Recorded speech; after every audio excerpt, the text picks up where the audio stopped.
نحمدہ و نصلی علی رسولہ الکریم اما بعد فاعوذ باللہ من الشیطان الرجیم بسم اللہ الرحمن الرحیم سبحان اللہ و بحمدہ سبحان اللہ العظیم اللہم صلی وسلم علی نبینا محمد اللہم انفعنا وعلمنا ما ینفعنا وزدنا علما آمین یا الہی آمین۔ السلام علیکم ورحمۃ اللہ وبرکاتہ۔ امید کرتی ہوں کہ آپ سب خیریت سے ہوں گے۔ جیسا کہ آپ سب جانتے ہیں ہم نے ابھی ریسنٹلی نیا چیپٹر شروع کیا ہے دین رحمت، بہت ہی پیارے پیارے اس میں سے انشاءاللہ ہم ٹاپک پڑھیں گے۔ تو پہلے جیسے کہ ہم نے قرآن کی مدد سے کافی ساری چیزیں جو تھی، قرآن کا پیغام، انسانیت کے نام کا جو چیپٹر تھا، کافی ساری چیزیں ہم نے سیکھی۔ تو اب انشاءاللہ ہم حدیث کی مدد سے کافی ساری چیزیں جو ہے وہ انشاءاللہ سیکھیں گے۔ تو شروع کرتے ہیں۔ آج کا جو ٹاپک ہے وہ ہے محبت عام، یعنی کہ محبت کو عام کرنا۔ حدیث پاک ہے کہ نبی پاک صلی اللہ علیہ وآلہ وسلم نے فرمایا کہ تم میں سے کوئی شخص مومن نہیں ہو سکتا جب تک کہ اس کا یہ حال نہ ہو جائے کہ وہ اپنے بھائی کے لیے بھی اسی چیز کو محبوب رکھے جس کو وہ اپنے لیے محبوب رکھتا ہے۔ تو اس حدیث میں انسانی اخلاق کا ایک ایسا سادہ معیار بتایا گیا ہمیں جس کو ہر انسان سمجھے اور ہر انسان کو اس کو اپنا سکے۔ حقیقت یہ ہے کہ اس معاملے میں اس سے زیادہ سادہ معیار اور کوئی ہو ہی نہیں سکتا۔ ہر انسان بتائے بغیر یہ جانتا ہے کہ کیا چیز اس کو پسند ہے اور کون سی چیز جو ہے وہ اسے پسند نہیں ہے، وہ کون سی بات ہے جو اس کو اچھی لگتی ہے اور وہ کون سی بات ہے جو اس کو بری لگتی ہے۔ اسلام کی یہ تعلیم ہے کہ ہر انسان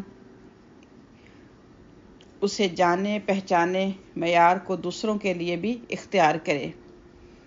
ہر انسان کو یہ پسند ہے کہ اس سے بات کرنے والا ٹھنڈے انداز میں اس سے بات کرے۔ اب ہر انسان کو چاہیے کہ دوسروں سے بات کرنے میں بھی وہ ہمیشہ ٹھنڈا انداز اختیار کرے، اور ہر انسان کو یہ بھی پسند ہے کہ کوئی شخص جب اس سے وعدہ کرے تو وہ اپنے وعدے کو پورا کرے۔ تو اب یہی روش اس کو بھی دوسروں کے ساتھ اختیار کرنا چاہیے۔ ہر انسان کو یہ پسند ہے کہ اس کے ساتھ جب کسی کا لین دین ہو تو اس کے ساتھ خیانت کا معاملہ نہ کرے۔ اب اس کو بھی دوسروں کے ساتھ اسی طرح کا معاملہ کرنا چاہیے۔ برا انسان وہ ہے جو ایک حقیقت کو اپنے بارے میں جانے مگر اسی حقیقت کو دوسروں کے بارے میں بھول جائے۔ اس مقابلے میں اچھا انسان وہ ہے جس کے اندر اس قسم کی دو عملی نہ ہو۔ وہ دوسروں کے لیے بھی وہی یا ویسا ہی پسند کرے جیسا کہ وہ اپنے لیے پسند کرتا ہے۔ صرف اپنی پسند کو جاننا خود غرضی ہے، اپنی پسند کے ساتھ دوسروں کی پسند کو جاننا اثار ہے۔ خود غرضی انسان کی انسانیت کی توہین ہے۔ اس کے برعکس اثار انسانیت کا اعلیٰ ترین درجہ ہے۔ خود غرض انسان صرف اپنے آپ کو جانتا ہے، اور صاحب اثار انسان اپنے ساتھ دوسروں کو بھی جاننے کی کوشش کرتا ہے، ان کی تکالیف معلوم کرنے کی کوشش کرتا ہے، اس کو حل کرنے کی کوشش کرتا ہے، ان کی پرابلم کو ویسے ہی فیل کرتا ہے جیسے کہ وہ اپنی تکلیف یا پریشانی کو دیکھتا ہے۔ تو دیکھیں کہ یہ چھوٹی سی حدیث ہے اور ہم سنتے رہتے ہیں، پڑھتے رہتے ہیں الحمدللہ۔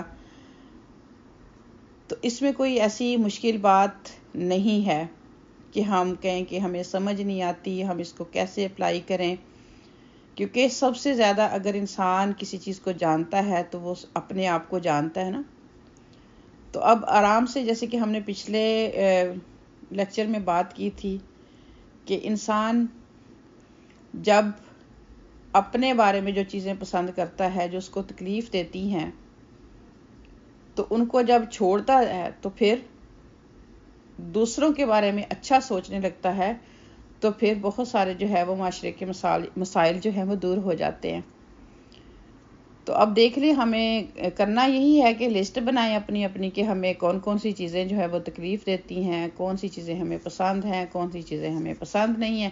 تو ایک ایک کر کے وہ دوسروں کے اوپر بھی اپلائی کرنا شروع کر دیں تو اللہ سبحانہ و تعالیٰ نے چاہا تو ہم ایک بہت اچھے انسان بن جائیں گے، دوسروں میں خوشیاں بکھیرنے والے بن جائیں گے، دوسروں کی پریشانیاں ختم کرنے والے بن جائیں گے انشاءاللہ. تو بات بہت چھوٹی ہے لیکن اس حدیث میں بہت گہری بات کی گئی اور ہمارے لیے آسانی بنائی گئی کہ ہم سبھی اپنا اپنا جو ہے وہ محاسبہ کر سکیں. مشکل اسی وقت آتی ہے کہ جب انسان ہر وقت اپنی ذات کو آگے رکھتا ہے اور دوسروں کو پیچھے رکھتا ہے. پھر دوسروں سے اس سے بڑی غلطی انسان کیا کرتا ہے کہ اپنے لیے تو اس کی امیدیں، اس کی ایکسپیکٹیشن جو ہے وہ ہائی ہوتی ہیں کہ میرے ساتھ کوئی برا نہ کرے، میرے ساتھ سب اچھا کریں، میرے ساتھ میٹھا بولیں، میرے ساتھ لین دین اچھا کریں.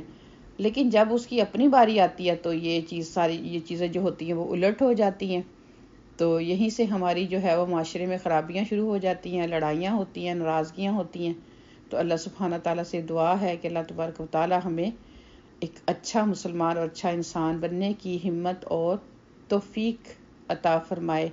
ہم سب کر سکتے ہیں. اللہ سبحانہ و تعالیٰ نے کوئی چیز ایسی ہے ہی نہیں جو کہ قرآن اور حدیث کی روشنی میں ہمیں حکم ملا ہو اور وہ ہمارے لیے کرنی ناممکن ہو. مشکل ضرور ہوتی ہے شروع میں، لیکن جب اللہ سبحانہ و تعالیٰ ہمت دیتے ہیں، انسان کوشش کرتا ہے تو پھر آسانیاں جو ہے وہ آنے لگتی ہیں زندگی میں. اپنا بہت خیال رکھیے گا. انشاءاللہ نیکسٹ لیکچر میں ملاقات ہوتی ہے. السلام علیکم ورحمۃ اللہ وبرکاتہ.